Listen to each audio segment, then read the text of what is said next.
माघ मास महात्म्य अध्याय 25।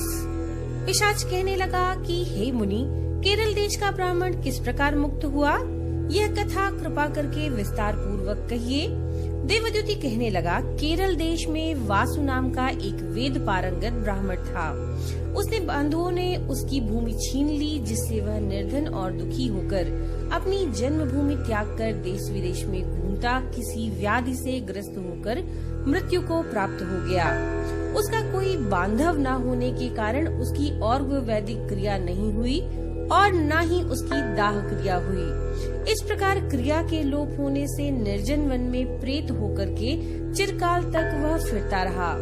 शीत ताप भूख प्यास के दुख से हाहाकार करता हुआ वह नंगे शरीर रोता फिरता था, परंतु उसको कहीं भी सदगति दिखाई नहीं देती। सर्वथा दान न देने से वह अपने कर्म फल को भोगता था।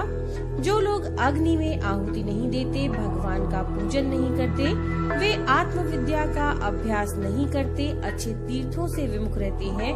जो लोग दुखी लोगों का स्वर्ण वस्त्र तांबूल रत्न फल तथा जल नहीं देते और छल कपट से जीविका प्राप्त करने वाले, दूसरों तथा स्त्रियों का धन हरने वाले, पाखंडी कुटिल चोर बाल वृद्ध तथा आतुर और स्त्रियों पर निर्दयता करने वाले, आग लगाने वाले, विष देने वाले, झूठी गवाही देने वाले, कुमार्ग पर चलने वाले, माता पिता भाई बहन संतान और अपनी स्त्री का त्याग करने वाले, जो सब तीर्थों में दान लेते हैं, पालन करने वाले, स्वामी को त्यागने वाले, गौर तथा भूमि के चोर, वेदों की निंदा करने वाले, वृथा द्रोह करने वाले, प्राणियों की हिंसा करने वाले, देवता गुरु की निंदा करने वाले, ये सब भी बारंबार प्रेत पिशाच राक्षस तथा बुरी योनियों में जन्म लेते हैं।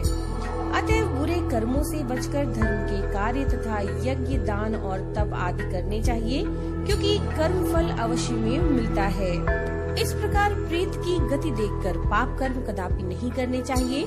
ब्राह्मण कहने लगा कि इस प्रकार उस केरल ब्राह्मण ने उस पर्वत पर अधिक समय व्यतीत करके एक मार्ग में एक पथिक को देखा, जो 2 गगरियों में त्रिवेणी का जल लिए हुए था। आनंद पूर्वक भगवान के चरित्र का गान कर रहा था। प्रेत ने उसका मार्ग रोककर कहा कि तुम डरो मत, इस गगरी का जल मुझको पिलाओ, नहीं तो मैं तुम्हारे प्राण ले लूंगा।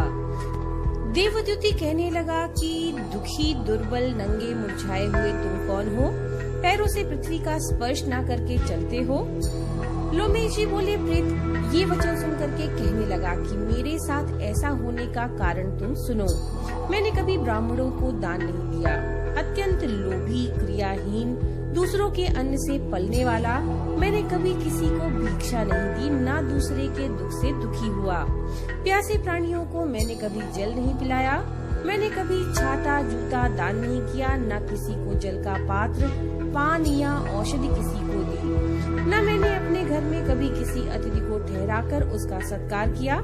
अंधे वृद्ध अनाथ और दीनों को मैंने कभी अन्न से संतुष्ट नहीं किया और न ही किसी रोगी को मुक्त किया। न कभी ब्राह्मणों को दान दिया, न कभी अग्नि में हवन किया, वैशाखादि मास में किसी को ठंडा जल नहीं पिलाया, न ही मैंने बड़ या पीपल का कोई वृक्ष लगाया, न किसी प्राणी को बंधन से छुड़ाया, कभी कोई व्रत करके शरीर को नहीं सुखाया।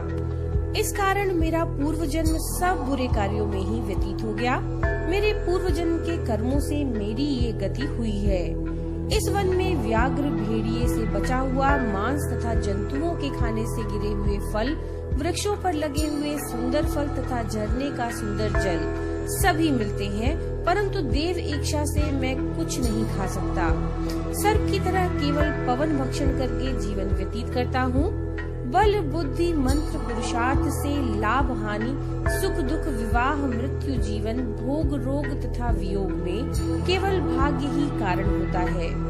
कुरूप मूर्ख कुकर्मी निंदित तथा पराक्रम से हीन मनुष्य भी भाग्य से ही राज्य भोगते हैं। काले लूले लंगड़े नीतिहीन निर्गुण नपुंसक भाग्य से राज्य प्राप्त करते हैं।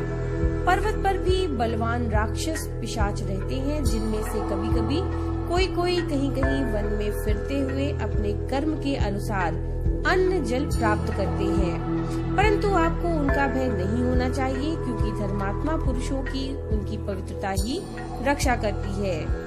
ग्रह नक्षत्र देवता सर्वथा धर्मात्माओं की रक्षा करते हैं। ये पिशाच आप जैसे भक्त की तरफ आंख उठाकर देख भी नहीं सकता। जो नारायण भगवान की भक्ति से पवित्र रहता है उसको प्रेत पिशाच पूतना कोई बाधा नहीं दे सकती।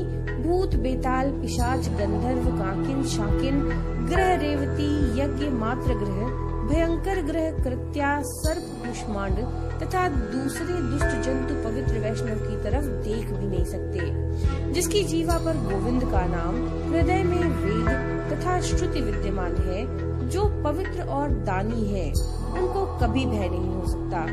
हे ब्राह्मण, इस प्रकार कर्मों का फल भोगता हुआ मैं यहाँ रहता हूँ, ऐसा सोचकर मैं शोक नहीं करता।